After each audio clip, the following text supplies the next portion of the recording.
Hello and welcome. This is Manpreet Singh from government college Bhadra. BA part first English literature में हमने अभी तक जो ये पोएम के बारे में हम पढ़ रहे थे, the village school master. So previous video में हमने जाना कि ओलिवर गोल्डस्मिथ कौन थे, उनके वर्क्स कौन कौन से इंपॉर्टेंट वर्क्स हैं, वो किस पीरियड से बिलोंग करते हैं, और ये पोएम जो है द विलेज स्कूल मास्टर ये कहाँ से ली गई है, ये एक्सट्रैक्ट कहाँ से लिया गया है, और ये पोएम किस बारे में है। सो यहाँ हम इस वीडियो में इस पोएम को पढ़ेंगे।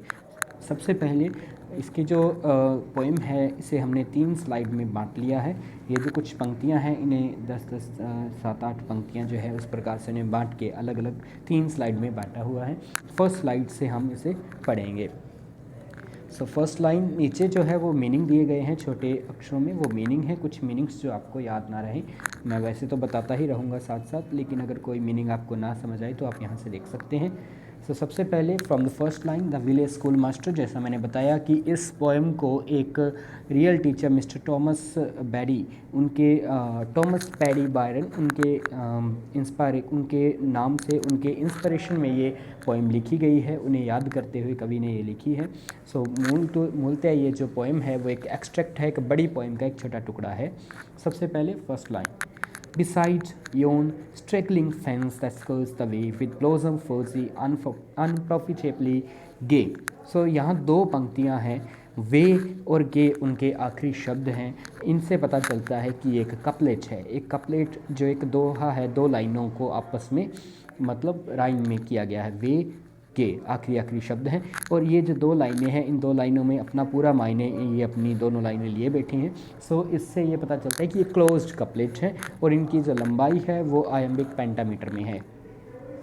बिसाइड योन स्ट्रैगलिंग फेंस, वहाँ दूर, बिसाइड साथ में, बिसाइड जो है इसका मतलब होता है साथ में, योन वो दूर, सामने वाला, स्ट्रैगलिंग फेंस, स्ट्रैगलिंग का मतलब होता है spreading in an irregular manner. Fence जो है बाढ़, वो बाढ़ जो बेतरतीब तरीके से, इरेगुलरी जो फैली हुई बाढ़ है, जो वो बाढ़ वहाँ पे सामने है। यहाँ वो किसी स्पॉट की ओर इशारा कर रहे हैं, एक उजड़े हुए गांव में आके वो बता रहे हैं कि वो जो जगह है, उस जगह पे, उस स्थान पे, बिसाइड योन स्ट्रैगलिंग फेंस, उस सामने वाली स्ट्रैगलिंग बेतरतीब रूप से बिखरी सी फेंस जो बाढ़ है, जो पहले सही होती होगी लेकिन अब क्योंकि गांव जो है वो खाली हो चुका है, तो वो बाढ़ भी है इरेगुलर मैनर में फैली हुई है। दैट स्कर्ट्स द वे, और वो जो फेंस है वो स्कर्ट कर रही है। स्कर्ट का मतलब घेर रखा है उसने, द वे रास्ते को। वो जो बाढ़ है जो रास्ते के दोनों तरफ स्कर्ट करके दोनों तरफ फैली हुई है बेतरतीब तरीके से। विद ब्लोजम फर्स अनप्रॉफिटेबली गे, और वो बाढ़ के साथ साथ क्या है, ब्लोजम खिले हुए हैं, ब्लोजम ब्लूम्ड। फर्स, फर्स एक प्रकार की झाड़ी है जिसके पीले फूल होते हैं, जंगली सी झाड़ी जो गेंदे की तरह नज़र आते हैं। सो उस जो फेंस है वो बाढ़ है, जिसके साथ फर्स जो है एक प्रकार की झाड़ी जो है वो फैली हुई है, उन पौधों, उन फूलों के साथ वाली स्कर्ट, जहाँ पे अनप्रॉफिटेबली गे, गे से यहाँ मतलब है हैप्पी, अनप्रॉफिटेबली जिसका कोई फ़ायदा ना हो, वो फूल जो बिना फ़ायदे के ऐसे खुशी खुशी खिले हुए हैं, उन फूलों वाली उस झाड़ी, उस पेड़ जो वो बाढ़ की गई है उस जगह पे, उस जगह की ओर वो इशारा करते हैं। उसके बाद देयर, उस बाढ़ के पास, उस जगह वो इशारा करके वो कहते हैं, इन हिज नोइजी मैंशन, अपने नोइजी मैंशन, मैंशन वैसे तो पैलेस होता है, एक बड़ा महल होता है, लेकिन यहाँ उनके घर की बात है। सो वो कह रहे हैं कि मैंशन उस घर में, नोइजी शोर शराबे वाले घर में, जहाँ पहले शुरू हुआ करता था अब नहीं। देयर इन हिज नोइसी मैंशन, वहाँ अपने शोर शराबे वाले घर में, स्किल्स टू रूल, रूल करना मतलब होता है राज करना, राज करने की क्षमता रखने वाले, राज करने में निपुण। कौन, the village master taught his little school, जो विलेज का, गांव का जो एकमात्र मास्टर था, जो एक गुरु था, गुरुजी था, वो क्या करता था, टॉट, टॉट टीच की, टीच की सेकंड फॉर्म है, टीच टॉट टॉट। सो वहाँ पे विलेज स्कूल मास्टर पढ़ाया करता था, हिज लिटिल स्कूल, अपने छोटे से स्कूल को पढ़ाया करता था, अपने छोटे से स्कूल में बच्चों को पढ़ाया करता था, वहाँ उस झाड़ियों के बीच जो मैंशन, जो नोइसी सा घर हुआ करता था। यूज्ड टॉट, वहाँ पढ़ाता था। द मैन सेवियर ही वास, आदमी वो कैसा था, he was severe, severe means strict, सख्त स्वभाव का था। A man severe he was and stern to view, और साथ ही वो हार्श था, देखने में भी हार्श था। स्टर्न टू व्यू, दिखने में भी हार्श था, दिखने में भी वो ऐसा था, बयान मतलब उससे बच्चे डरते थे। आई न्यू हिम वेल, मैं उसे अच्छे से जानता था। एंड एवरी ट्राउंट न्यू, और हर वो ट्राउंट भी जानता था। ट्राउंट से मतलब होता है वो बच्चा जो स्कूल से भाग जाए, स्कूल से दूर रहे बिना बताए, उसे बोलते हैं ट्राउंट। सो मैं भी उसे जानता था, और हर वो बच्चा जो स्कूल से भागता था वो भी उसे जानता था। Well had the boding tremblers learn to trace, boding tremblers से मतलब है, बोर्डिंग से मतलब है feeling of something evil coming up, जिन्हें डर लगे कि अब पिटाई होगी, कुछ बुरा होने वाला है। वो ट्रैम्बलर्स कांपते हुए वो बच्चे, वो सब भी जानते थे, उसे अच्छे से जानते थे। And they had learn to trace, उन लोगों ने ये सीख लिया था ट्रेस करना, भांप लेना, उस बात को समझ लेना।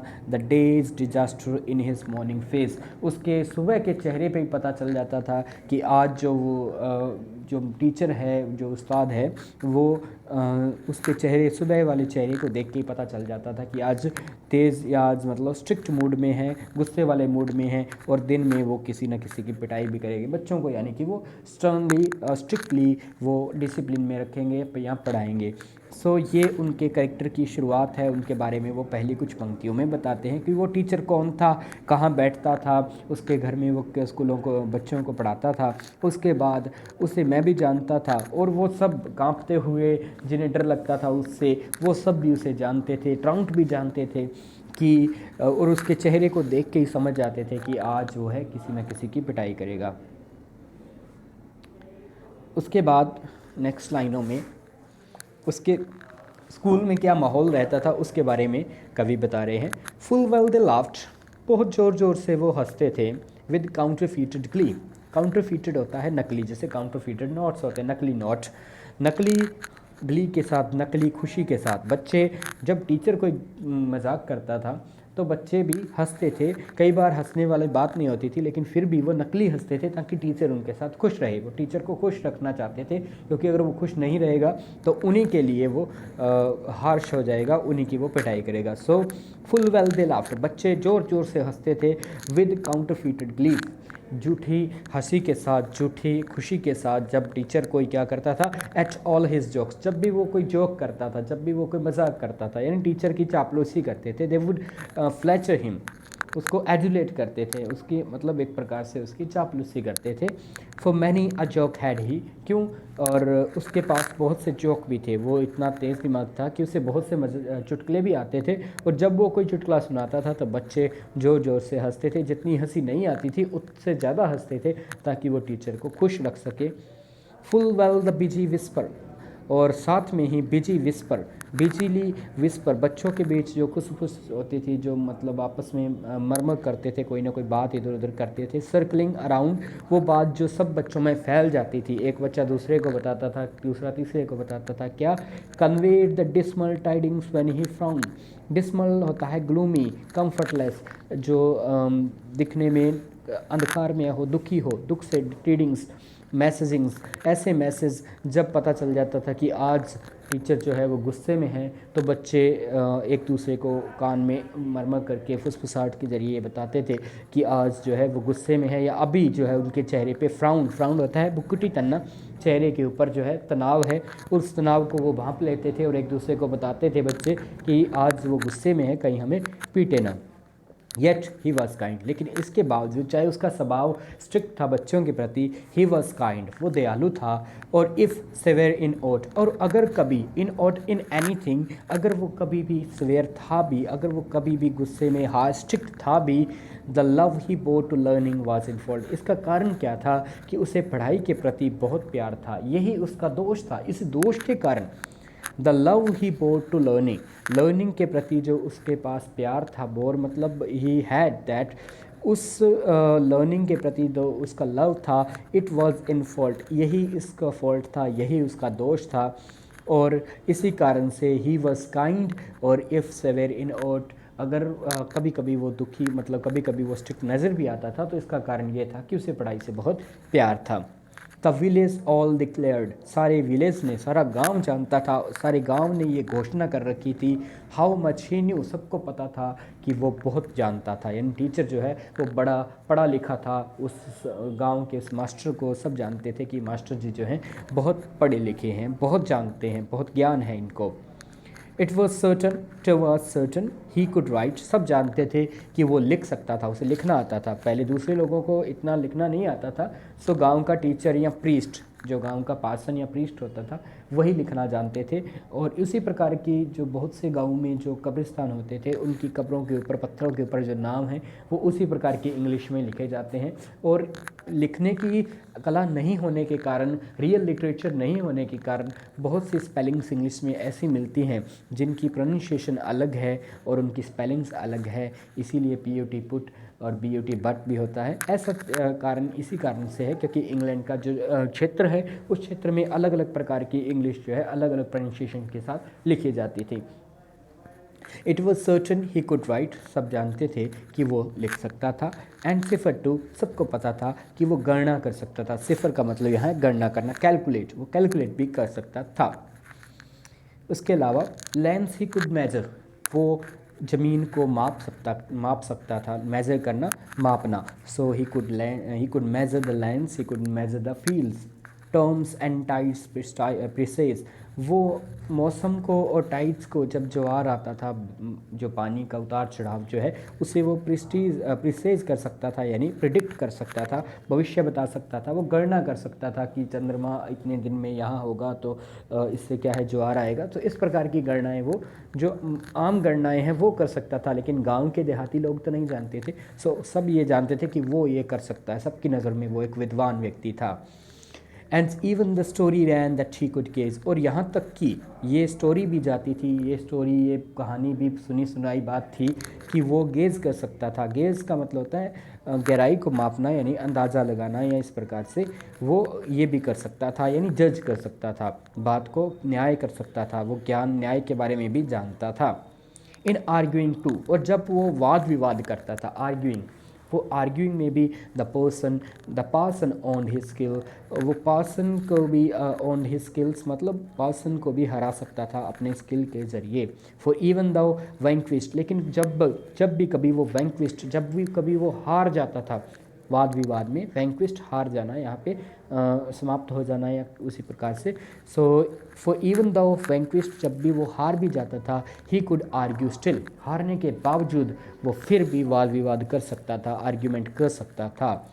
While words of length and thundering sound amazed the gazing rustics ranged around, जो जब वो वाद विवाद करता था किसी के साथ, जैसे विलेज पार्सन के साथ या किसी प्रीस्ट के साथ, तो जो आसपास amazed the gazing rustics ranged around, gaze करना मतलब देखना, निहारना, ताड़ना, जो देखने वाले रस्टिक होते थे, वो भोले भाले लोग, जो रस्टिक लोग जो हैं वो इकट्ठे होकर उसे देखते थे। रैंक्ड अराउंड, जो आसपास इकट्ठा हो जाते, रिंग बना के इकट्ठा हो जाते थे, वो सब अमेज होकर देखते थे कि कैसे while words of learned length, ऐसे शब्द जो लर्न्ड लेंथ, जो ज्ञान से भरी हुई लंबाई, और थंडरिंग साउंड, थंडरिंग जैसे बिजली की चमक होती है, बादलों का गरजना होता है, उस प्रकार से थंडरिंग साउंड, उस साउंड के साथ, इतने जोश के साथ, इतने बड़े बड़े शब्दों के साथ वो वाद विवाद करता था कि जो गेजिंग रस्टिक्स हैं, जो कंट्री के जो आम लोग, भोले वाले लोग थे गांव के, वो देख के हैरान होते थे कि इतना,